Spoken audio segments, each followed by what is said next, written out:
The Canary Wharf in London, La Promenade Plantée in Paris, or the Marina Bay in Singapore. Now, these are just some examples of urban renewal projects around the world. Urban regeneration or renewal is rebooting abandoned and derelict areas with new developments to turn them into hip destinations brimming with new parks, cultural venues, and nightlife.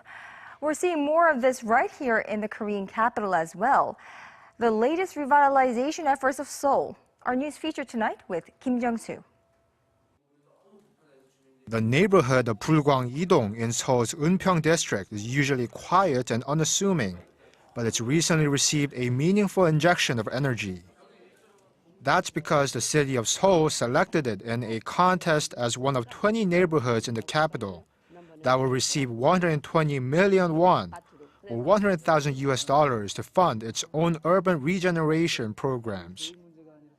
Under the guidance of an urban regeneration activist who works with the city government, area residents are now busy surveying which parts of the neighborhood need to be restored. But perhaps more importantly, the contest has helped bring the community together. Really, what's most meaningful is that the residents realize the importance of a strong sense of community, so that even when the external support ends, the neighborhood will continue to look for ways to grow. The latest urban regeneration projects differ from past urban redevelopment programs, which started in the 1970s and were directed by the Korean government to address the country's rapid economic development and gentrification. Construction companies were authorized to make abandoned areas livable and trendy, but people were evicted and their homes demolished.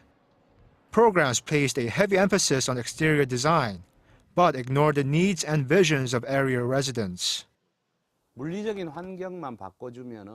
redevelopment programs assumed that a new physical environment would guarantee a good living environment, but we soon realized that we had overlooked two factors: the geographical uniqueness of the region and the sense of community and culture. So urban regeneration projects should account for both elements.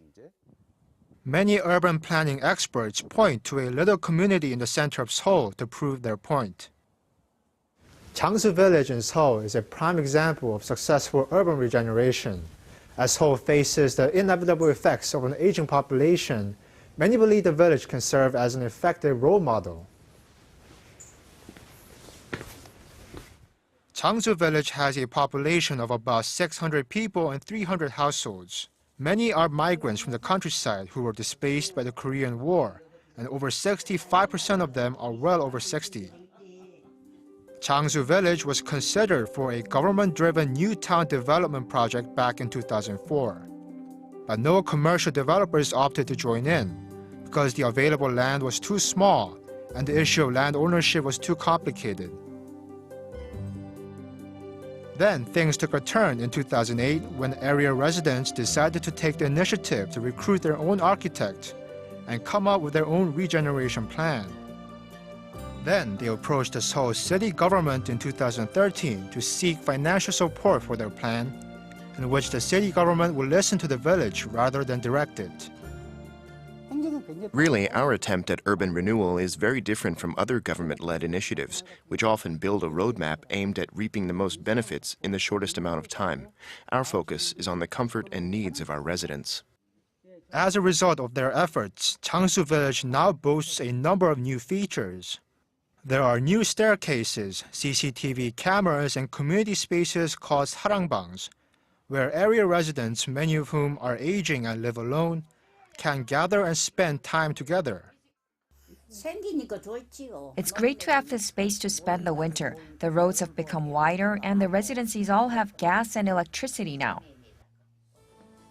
But as the village representative stresses again and again, urban regeneration projects do not and should not have a fixed timeline. As long-time residents move away and new ones come in, the neighborhood will have to adjust to the needs of the changing community, which means that the regeneration process becomes a thoughtful, continuous conversation between the people and the spaces they inhabit. Kim Jung-soo, Arirang News.